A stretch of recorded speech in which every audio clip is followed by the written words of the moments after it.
The Joint Public Service Negotiating Council, led by the National President, Kabiru Min Jabir, the minister said government remains committed to fulfilling its promises to workers and is finalizing approvals for the payment. The minister also disclosed that outstanding promotion arrears, including omitted Batch 7 payments, processed alongside Batch 9, adding that issues relating to peculiar allowances and other labor concerns are being addressed with relevant ministries, departments and agencies. The Joint Public Service Negotiating Council welcomed the engagement and urged the government to expedite all outstanding payments, saying timely implementation would strengthen industrial harmony and boost workers' confidence. Nigeria is set to host the Alliance for Hydromet Development Annual Meeting 2026. It's a statement by the Nigerian Meteorological Agency that says the event is slated for the 13th to 15th of October in Lagos. Well, this event is expected to bring together the leadership of the World Meteorological Organization with 17 member institutions of the Alliance for Hydromet Development, including major development banks, climate funds, and United Nations agencies, ministries and government leaders, development partners, regional and continental bodies, and the finance and private sectors, academia, and the users of weather, water, and climate services, and for 3 days of high-level dialogue on hydrometeorological investments and the future of weather, water, and climate services. Well, the theme of the event is partnership, innovation, and sustainable investment in weather, water, and climate services. And this marks the first time the Alliance annual meeting will be hosted on African soil. In a bid to enhance the coordination, collation, and processing of reliable data and information in the 2026 flood situation across the country, the Director General of the National Emergency Management Agency, Mrs. Zubadia Umar, has activated the agency's National Emergency Operations Center, the NEOC, with a view to strengthen preparedness, planning, and response efforts. Speaking during the activation and inauguration of the members of the NEOC at the NEMA headquarters in Abuja, Mrs. Umar charged the team to be diligent, professional, and proactive in the discharge of their responsibilities. The DG said that the activation of the NEOC is NEMA's proactive measures to strengthen national preparedness and ensure effective coordination of stakeholders during the 2026 rainy season. She noted that timely access to credible information is critical to early action, deployment of resources, and protection of lives and livelihoods in communities at risk. The National Emergency Operations Center will serve as a central hub for monitoring the 2026 flood situation, harmonizing information from relevant sources, and supporting coordination among stakeholders for effective preparedness and response throughout the rainy season. Well, speaking of the rainy season, following the devastating persistent floods that claimed lives and destroyed property worth millions of naira, residents of Noikoditam in Itu local government area are appealing to Akwa Ibom State Governor Pastor Moino and the federal government to urgently come to their aid and with relief materials while looking for a permanent solution to the flood that has rendered them homeless. While speaking to our correspondent, some of the affected residents said flood-submerged houses swept away household belongings and left many families stranded without food, clothing, or shelter. One of the victims, Pastor Mrs. Joy Archibong, said several roads within Nokuitam and other areas were also rendered impassable, leaving residents to now take shelter in neighboring villages, in churches and school buildings. Another resident who is a widow, Mrs. Grace Sunday Eka, while appealing the Akwa Ibom State Emergency Management Agency and the National Emergency Management Agency to conduct a rapid assessment of the affected area and provide emergency assistance to victims and the area was not experiencing flood until the construction of the Ibom Multi-Specialty Hospital, West Itam Sports Center, Itam Flyover, and Idoro Road, with all the water being channeled into Non-Ukod Itam. The Nigeria Security and Civil Defense Corps has reaffirmed its commitments to discipline, transparency, and accountability, with tough sanctions against erring personnel and fresh crackdown on criminals targeting critical national assets. While at a press briefing in Abuja, the Corps announced the disciplinary action of 79 personnel, while also parading suspected vandals and alleged illegal arms dealers arrested during intelligence-led operations. Our security correspondent, Fumilola Adeyemi, has details. In a show of its zero tolerance for misconduct, the NSCDC announced the dismissal, compulsory retirement, and other sanctions against personnel found guilty of various offences, while 4 others remain under disciplinary investigation. The Commandant General has repeatedly stated that no officer, personnel, or member of the public is above the law. Accordingly, every allegation of misconduct or criminal activities brought to the attention of the Corps is subject to a thorough and impartial investigation where the facts disclosed are violations of the law or extant regulations. Appropriate administrative and legal processes are initiated without fear or favor. The parade being conducted today is a demonstration of the Corps' commitment to institutional accountability, public safety, and its resolve to maintain public confidence in the service. The Corps also paraded suspects linked to the vandalism of railway and power infrastructure, as well as civilians allegedly involved in illegal arms dealings.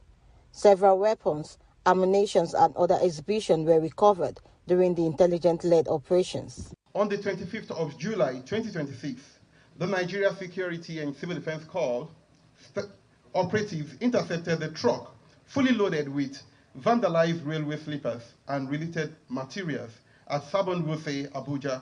4 suspects were arrested. They are Bashir Lawal, age 20, male, is a conductor, native of Zaria local government in Kaduna. Another one, Uzain Mukhtar, 20, male, conductor, native of Zaria local government area, Kaduna State. The third one, Sami Abubakar, age 23, male, driver, native of Makafi local government area in Kaduna State. Offenses are criminal conspiracy, malicious damage of public property, act of terrorism, and unlawful possession of suspected stolen property. The exhibit recovered are 1 truck fully loaded with vandalized railway sleepers and related railway components. The NSCDC said it will continue to enforce discipline within its ranks while intensifying operation against threat to national security. The Corps also urge members of the public to provide timely and credible information to support the protection of critical and national assets. From the nation's capital, Fumilola Adeyemi, Adbn News. Media buyers, agency representatives, and media stakeholders gathered in Lagos for the 2026 Adbn TV Media Parley with a focus on encouraging greater partnership and building strategic relationships within the media industry. Our Lagos State correspondent, Omolabake Lawal, has details. The parley featured presentations showcasing the station's audience reach, programming, and broadcasting capabilities, providing invited media buyers and agency representatives with greater insights into its strengths and opportunities for partnership. Whenever you hear the brand Adbn, what you hear is a part of you. What we do, the intentionality behind that payoff, is so that you do not feel left out. There is a disconnect in programming and in everything other people do, so that the viewer, the business potentials, they feel distant. Our programming are carved in such a way that even you, the viewer or the listener on radio, have that sense of belonging. I get to see this a lot of times. We're not just an online platform. We are a mainstream media. One of the things we have also infused is to have reporters and cameramen across the states. So everything that happens, whether it's in Zamfara, whether it's in Cross River, whether it's in Gombe, there's somebody on ground to give us standards. Well, today's engagement has provided ADBN the opportunity to let media buyers and agencies know that we are ready to do business. We've been able to not only tell them about ADBN, we've been able to sell ADBN to them. And from the engagement, we were able to know that a lot of them probably must have watched or come by the station without really knowing that much. And so the engagement provided us an opportunity to properly tell them about ADBN, sell ADBN to them, tell them of our capacity, our reach, our capabilities, and all of that. And so it's been fruitful. I believe the engagement will yield positive results. So we're looking forward to doing business with them. Honestly, the session was quite insightful, getting to really connect with ADBN. They have a lot in store for Nigerians. And as a marketer, I'm hoping and I'm looking forward to, doing business with them, because they have shown that, okay, they are innovative and they are also flexible, which is very, very good in the market. ADBN is a very digitalized platform from what I've seen, and they are ready to evolve. They made me realize that they have something for each audience, and I think that's very important for everyone. Today's engagement marks another step in ADBN TV's efforts to connect with media stakeholders, strengthen professional relationships, and advance its vision in the broadcasting industry. In Lagos, Omalabake Lawal, ADBN News. You're watching ADBN News at 7. More reports to come after this break. Stay with us.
Stay tuned. You're watching ADBN News at 7.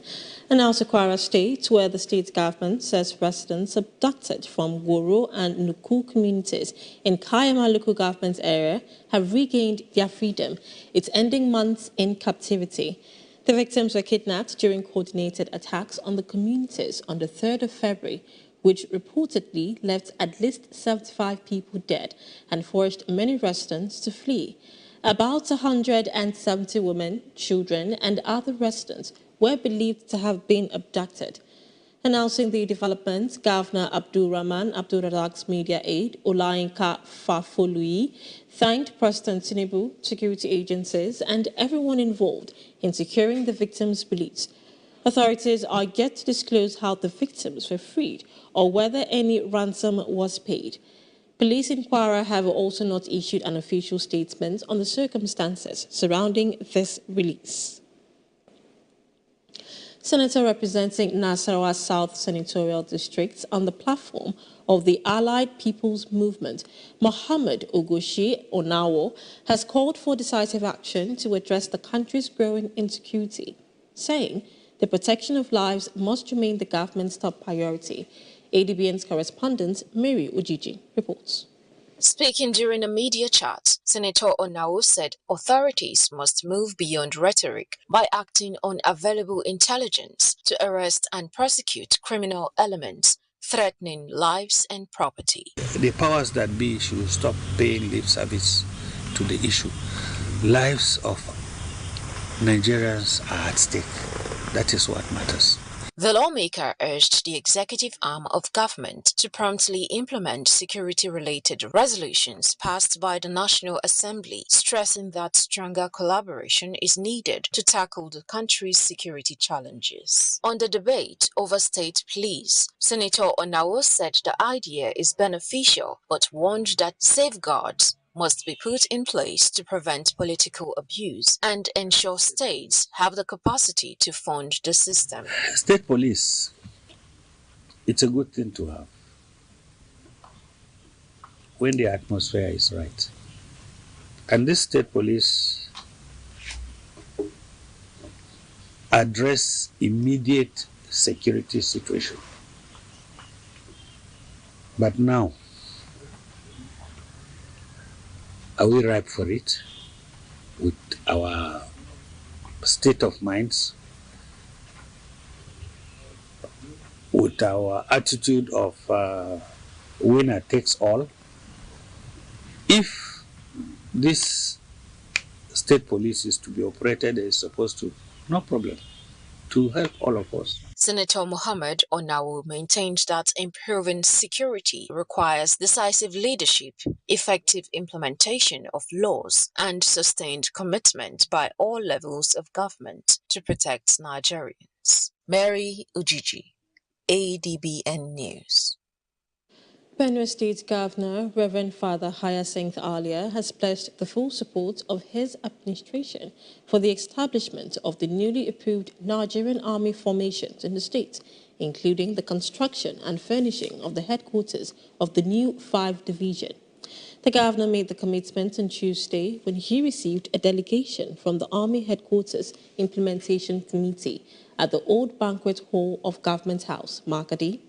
Governor Alia, who described the establishment of the military formations as a major step towards improving security in Benue, expressed confidence the development would strengthen the state security system and restore public confidence. As we are quite eager to have you here on behalf of Benue State, I want to assure this team that Benue State, who plays host to 5 Division headquarters, would provide adequate land for all the formations and units to be established here in Benue State by the Nigerian Army. We would also construct and furnish the headquarters of the 5 Division in Makadi. According to Governor Alia, the people of Benue had long looked forward to a stronger military presence in the state because of the security challenges they have faced over the years, emphasizing that the new division would help change the state security situation for the better. He paid tribute to officers and soldiers who have lost their lives while defending the country, praised security personnel serving in Benue for their sacrifices in protecting lives and property, and congratulated Major General M.K. Gara on his appointment as the Pioneer General Officer commanding of the 5 Division. Meanwhile, leader of the delegation and Order of Battle Implementation Committee on the field visit, Major General Raymond Ustasha, informed the governor, the government and the people of Benue State the visit was to facilitate the implementation and operationalization of the 5th Division of Nigerian Army, Makadi, which was recently created by President Tinubu to enhance national security. Since this is a new formation and will be coming with affiliates, units and sub-units, we will be soliciting for the support of His Excellency and by extension the entire Benue people to see that this dream comes to fruition. So we'll be requesting temporary facilities and eventually permanent structures. Earlier, Pioneer General Officer Commanding 5th Division and Commander Operation World Stroke, Major General Moses Gara, said the new division would enhance operational effectiveness and reach because it would add additional forces in terms of manpower and combat enablers, adding it would also reduce response times in terms of distress calls. With this division is additional resources in terms of manpower and combat enablers. And so different parts of Benue State will see new units being established. This definitely will reduce our response time in case of distress calls, as we usually experience. Of course, when you have these soldiers as part of your community, it's going to be an economic boost. They are going to eat, they will buy provisions and other things. So it's all positive news. Well, the visit is expected to pave the way for the takeoff of the new 5th Division and other approved military units in the state.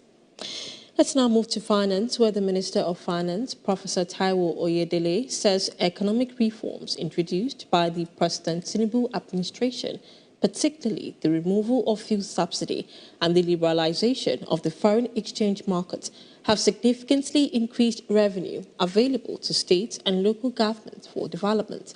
Speaking at the Delta State Economic and Investment Summit 2026 in Asaba on the theme, Utilizing Our Strength, Unlocking Our Potentials, Oyedele described Delta State as a natural powerhouse of the blue economy and urged investors to see both Delta and Nigeria as prime investment destinations in the sub-Saharan Africa.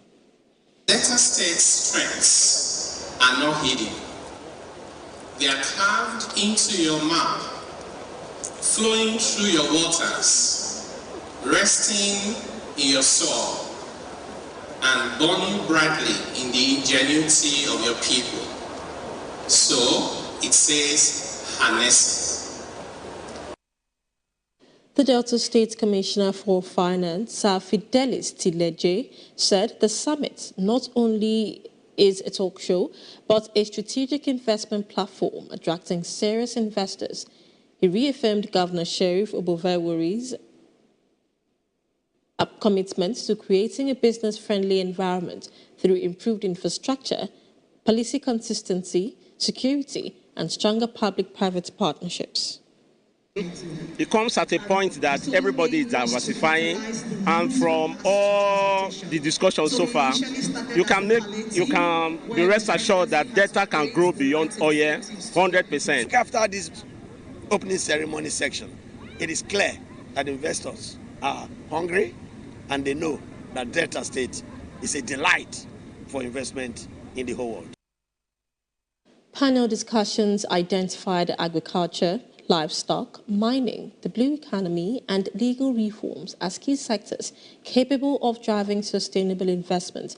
During the Agriculture, Agribusiness, and Agro-Industry session, former South-South Vice President of the Poultry Association of Nigeria, Chief Etta Enahoro, urged the state governments to prioritize investments in fish and poultry production, describing both sectors as major drivers of job creation, food security, and economic growth. Also speaking, Brazilian agri-business investor Roberto Fonesca unveiled plans to partner with the Delta State government to develop a modern cattle and beef value chain covering cattle breeding, ranching, slaughterhouses, beef processing, cold storage, refrigerated transportation, and distribution networks. But some investors also shared their perspectives on the investment opportunities present at the summit. I'm urging all Nigerians, even Africa, to come and invest in Delta State. I, for one, majority of my investment, they're in Delta State. Delta State is peaceful. You can Google us. Dantinajo Gold Resort is a 5-star hotel And you can compare maybe Delta State in terms of security to other states. ADBN's Delta State correspondent Charles Kosipre reports Day 3 of the Economic Summit features excursions to the special economic zones, particularly the one at Kwale, Donkawa West Local Council area of Delta State. Well, we now move to energy, where Nigeria is one of the few countries still flaring gas instead of converting it to renewable energy and electricity generation as obtained in most advanced nations. This, experts have blamed on lack of innovation and research in the oil and gas industry. Well, speaking at the 2026 NCDMB Tech Innovation Challenge at the NCDMB building, Yenogwa, Bayelsa State, Dr. Obichi Obijaru, and Innovation and Technology Development Consultant and Project Manager, NCDMB Tech Innovation Challenge, expressed worry and harped on the need for more investments in innovations in oil and gas sector. Our correspondent at Chinono Temple has this report. For many years now, Nigeria has witnessed the depletion of fossil fuel, such as oil and hydrocarbons, and decline in their uses. This, according to Dr. Obichi Obiajuro, an innovation and technology development consultant, was due to lack of innovations and implementation of technology in the oil and gas industry. The importance of research and development and innovation in the oil and gas industry cannot be overemphasized. There is a lot of capital flight as we have it today in the country, especially in that particular industry. And this should not continue for so long. We should begin to think about the Nigerian content. How can we involve the best of Nigerians and their technologies, indigenous technologies now, in the industry? That is the whole essence of this. By the end of the day, there are a variety of stakeholders that will benefit from this, particularly the operators. We're thinking about the entire value chain. To bridge the manpower gap needed in the industry, such as SPS software, a new innovation that can detect unwanted elements in the wellhead during oil drilling. There are other innovations by Nigerians that can aid quick crude oil cleanup in the event of oil spill and prevent deadly diseases arising from pollution. Despite all this, Dr. Biajuro said more needed to be done. We have, a lot of different variety, of solutions, some of which are service-oriented, basically softwares that are going to service the oil and gas industry. And then we cannot leave out the empowerment of the academia, of our researchers, of our inventors, because this is an avenue for them to also build up what we call research commercialization. No doubt, technological innovation is key to profoundly reshape the oil and gas industry, enhancing exploration accuracy and improving production efficiency in the sector. From the NCDMB Tower in Yenegua, at Chinono Temple, ADBN News.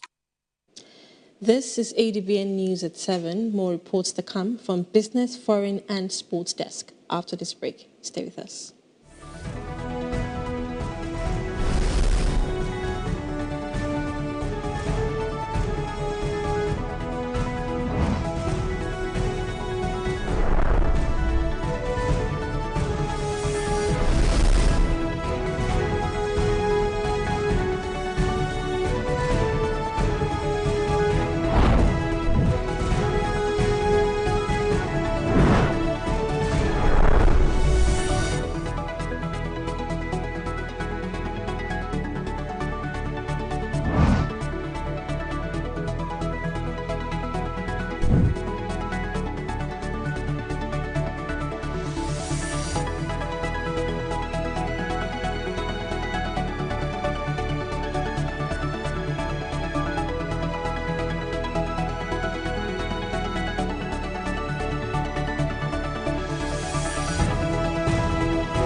Nigeria Customs Service has announced the recruitment of 3,852 successful candidates from over 573,000 applicants for its 2024-2025 exercise, describing the process as one of its most competitive.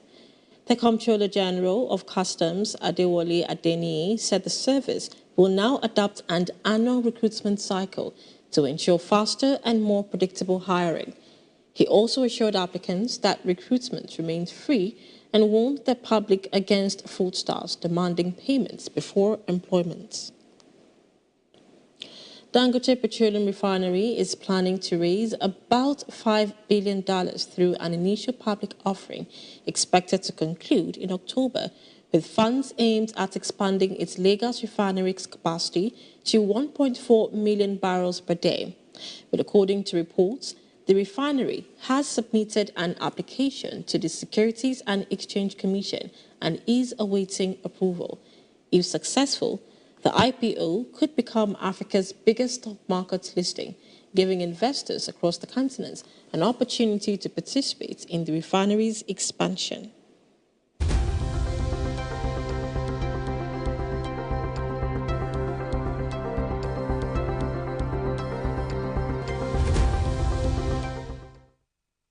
On the foreign scene, South Africa's foreign minister is advocating new rules and increasing disclosure for former heads of state undertaking foreign trips. This comes after ex-president Jacob Zuma's visit to India last month, where he reportedly met one of the businessmen allegedly at the heart of a huge corruption scandal that contributed to the fall of his government. Reacting to the meeting with A.J. Gupta, one minister said Zuma was spitting South Africa. It would be recalled that about 10 years ago, the Gupta brothers were accused of profiting from their close links to then-President Jacob Zuma and influencing South African policy, an allegation both parties denied. The Gupta family left South Africa in 2018 following a judicial commission's commencement of investigations involving allegations they were involved in a massive fraud known as state capture. Senior Gulf officials familiar with talks between the United States and Iran suggested there is about a 50% chance of a deal by Friday. But according to the source, one issue is that the Iranian delegation does not include the voice of the hardline Islamic Revolutionary Guard Corps, the IRGC, which would have to sign off on the details. President Trump said on Tuesday that an agreement would be within reach this week, but he again threatened to attack Iran should no deal be reached. Even so, there is no consensus even on who is talking to who. Iran has persistently said it is talking solely with Oman on a temporary arrangement for the vital waterway. The others are less confident a deal is imminent and are skeptical about its longevity. Arab and Muslim ministers have denounced Israeli actions at religious sites, including attempts to alter historical and legal status and impose temporal and spatial divisions.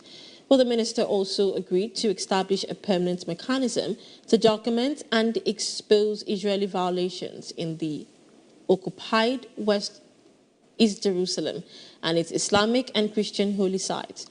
The joint declaration condemned Israeli policies aimed at altering Jerusalem's Arab, Islamic, and Christian identity, as well as its legal and demographic status, and called them illegal.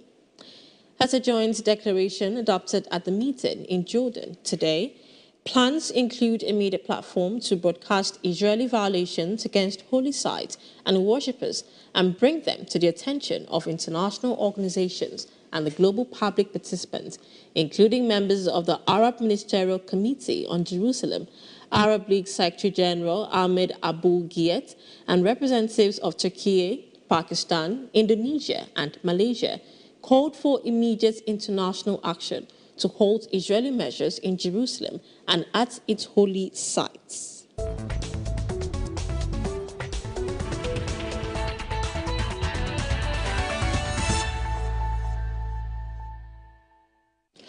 The Nigerian Volleyball Federation, the NVBF, has unveiled Ryan Masajedi as the new technical advisor and coach for the country's national volleyball teams.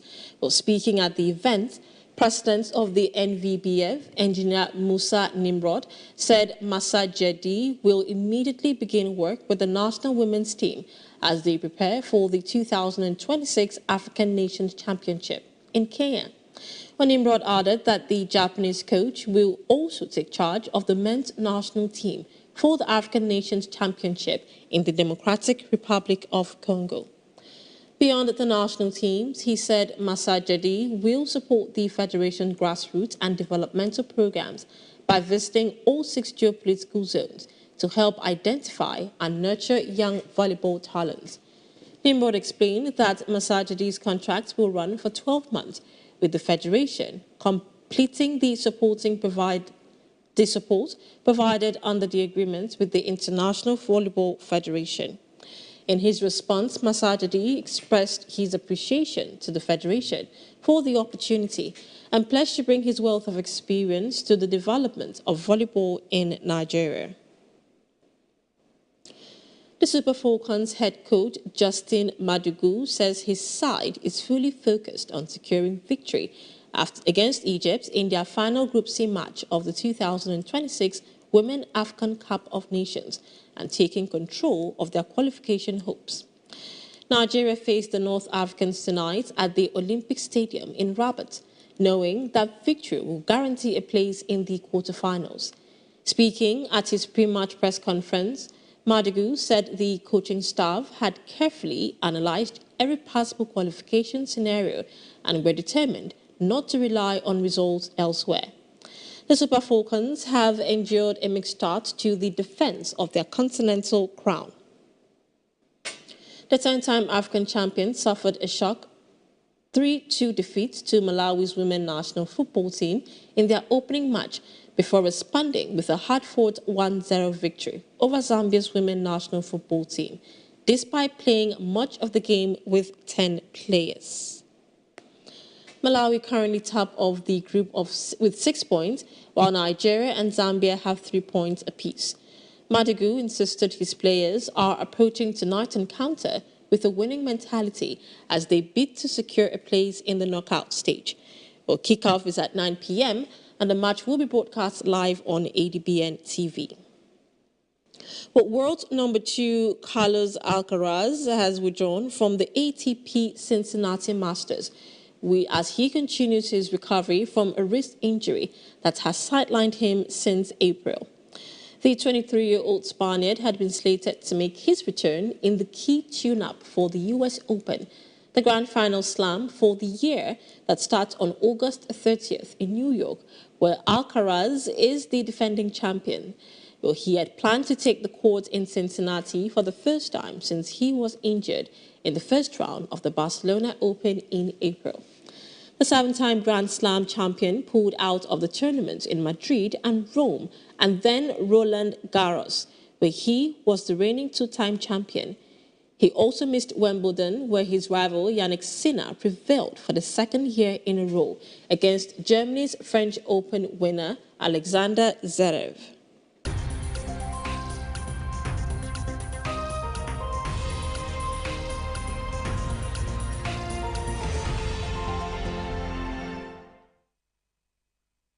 Singer Peter Okoye has alleged that his brother and former manager Jude Okoye had initiated another legal battle aimed at stopping him from performing songs released under the P-Square brand. Well, Peter made the allegations in a video shared on his official social media page while responding to claims earlier made by Jude regarding the ownership of P-Square and the ongoing dispute over the group's business affairs. Well, according to the singer, the fresh suit is separate from the ongoing case involving Northside Music and government authorities, insisting he is only a witness in that matter. Well, Peter claimed that during the recent court proceedings, Jude, with the approval of his twin brother, Paul Okoye, sought an order to prevent him from performing P-Square songs. He also rejected Jude's claim that he was responsible for bringing P-Square to Lagos in 2005, arguing that the group had already built its career years before then. While Peter alleged that Jude was still in school at the time and insisted the narrative being presented in court was inaccurate.